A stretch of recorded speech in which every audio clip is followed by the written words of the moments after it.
Et je passe la parole à Vanessa Duhamel pour la 483 sur les conseillers de quartier.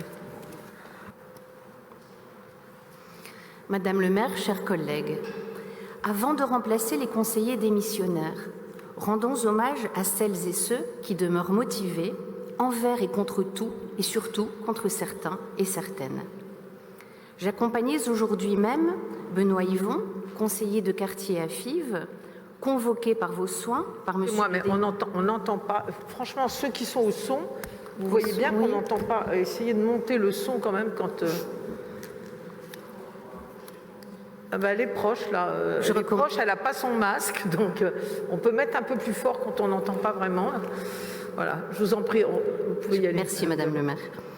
Avant de remplacer les conseillers démissionnaires, rendons hommage à celles et ceux qui demeurent motivés envers et contre tout, et surtout contre certains et certaines.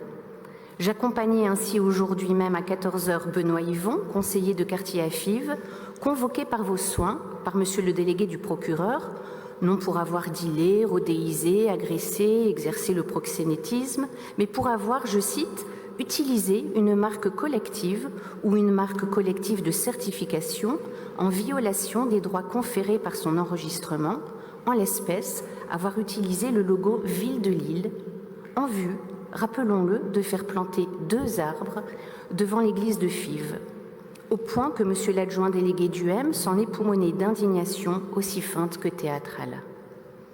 Hommage soit également rendu à monsieur Thomas Sanchez, suppléant de Benoît Yvon, que de sa mâle et virile autorité, le décidément polyphonique monsieur Duhem a éconduit, 1 heure avant le conseil de quartier du 29 septembre dernier, probablement parce que monsieur Yvon, l'informant de ce que monsieur Sanchez exercerait provisoirement sa suppléance en raison d'un retard prévisible, avait omis de le lui faire signifier par exploit d'huissier. Il faut assurément, Madame le maire, bien du courage et du dévouement pour persévérer dans de telles bénévoles fonctions, alors même qu'on y est condamné à un anonymat contraint.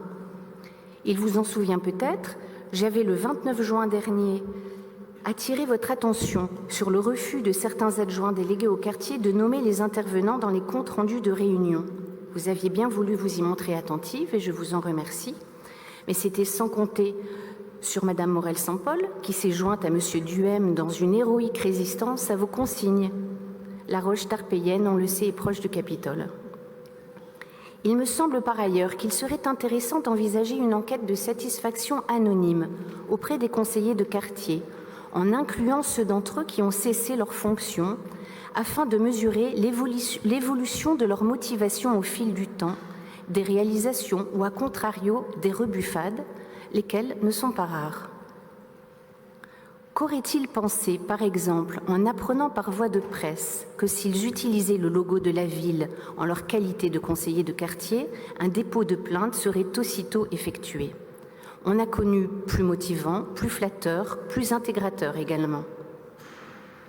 Il serait aussi opportun de songer à nous informer de l'étape de la refonte du règlement intérieur, des conseils, mais aussi d'associer les suppléants en les rendant destinataires des informations communiquées aux titulaires, ce qui est par exemple fait sans difficulté aucune au comité d'éthique et de transparence au sein duquel j'ai l'honneur de suppléer mon collègue Bernard Charles en sa qualité de représentant de notre groupe Faire respirer l'île.